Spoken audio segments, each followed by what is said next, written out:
Assalamualaikum warahmatullahi wabarakatuh. Halo semuanya.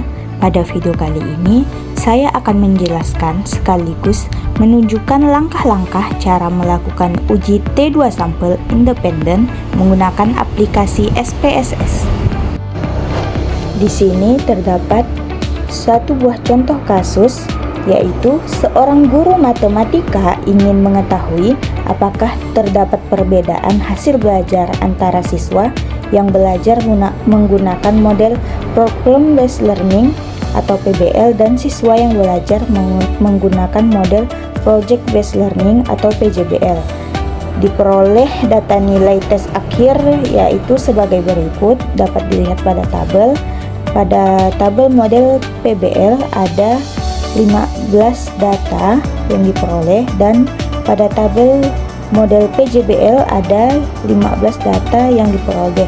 Selanjutnya, lakukan uji T2 sampel independen atau Independent Sample Test menggunakan SPSS. Buatlah kesimpulan mengenai ada atau tidaknya perbedaan hasil belajar matematika antara siswa yang belajar menggunakan model Problem Based Learning atau PBL dan siswa yang belajar menggunakan model Project Based Learning atau PJBL. Nah, selanjutnya kita masuk ke langkah uji T2 sampel independen menggunakan SPSS.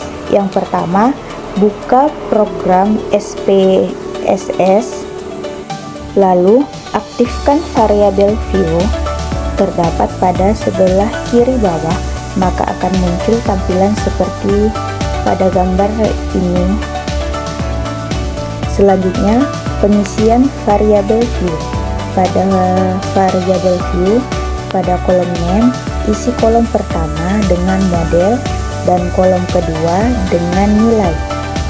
Pada kolom desimal, ubah nilai 2 menjadi 0. Pada kolom label, isi variabel pertama dengan model PBL dan model PJBL, sedangkan variabel kedua dengan nilai. Pada kolom measure, ubah variabel model menjadi nominal dan variabel nilai menjadi scale. Pada kolom values, klik tombol value label, kemudian masukkan angka 1 pada kolom value dan ketik model PBL pada kolom label, lalu klik add. Selanjutnya, masukkan angka 2 lagi pada kolom value dan ketik model PJBL pada kolom label, kemudian klik add kembali. Setelah kedua label selesai ditambahkan, lalu klik OK. Selanjutnya, masuk ke data view, masukkan data nilainya. Pada kolom model, dari 1 sampai 15, masukkan angka 1. Dan selanjutnya dari 16 sampai 30, masukkan angka 2. Selanjutnya, pada kolom nilai dari 1 sampai 15, masukkan data model PBL. Setelah itu, dari 16 sampai 30, masukkan data model PJBL. Selanjutnya, setelah data dimasukkan, kita uji normalitas data terlebih dahulu. Klik menu Analyze, lalu Descriptive Statistic, lalu Explore. Masukkan variabel model ke dalam kotak factor list untuk membedakan kelompok data berdasarkan model pembelajaran. Lalu, variabel nilai dimasukkan ke dalam kotak dependent list karena merupakan data yang akan diuji normalitasnya. Klik plots, kemudian centang normality plot with test, lalu klik continue dan OK. maka akan muncul tabel seperti ini. Dapat dilihat nilai dari SIG di tabel Test of Normality pada Shapiro Wheel untuk menentukan apakah data berdistribusi normal atau tidak. Dilihat pada tabel SIG Shapiro Wheel karena data kurang dari 50. Dari hasil Test of Normality dapat disimpulkan model PBL memiliki nilai SIG 0,938 dan model PJBL memiliki nilai SIG 0,835.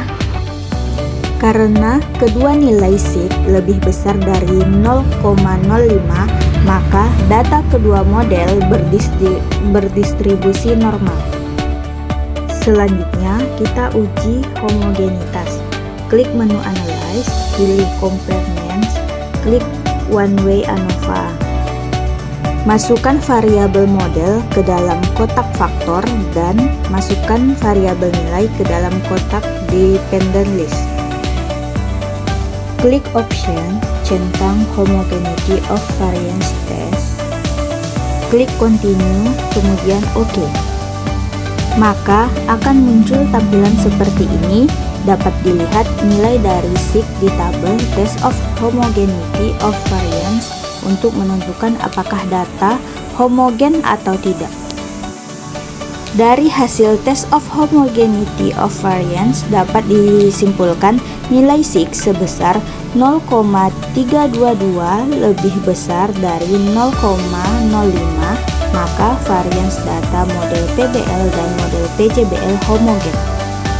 Selanjutnya, uji t-test 2 sampel independen. Klik menu Analyze, Component, lalu klik Independent Sample t-test. Kemudian, variabel model masukkan ke dalam kotak grouping variabel karena nilai yang akan dibandingkan. Lalu, variabel nilai ke dalam kotak test variabel karena nilai yang akan dibandingkan. Lalu klik Define Group, isi group 1 dengan angka 1, group 2 dengan angka 2. Klik Continue, kemudian OK. Maka akan muncul tampilan seperti ini. Dari hasil grup statistik pada kolom MEAN dapat disimpulkan rata-rata nilai model PBL sebesar 87,40 sedangkan model PJBL sebesar 77,53. Dengan demikian, rata-rata model PBL lebih tinggi dibandingkan model PJBL.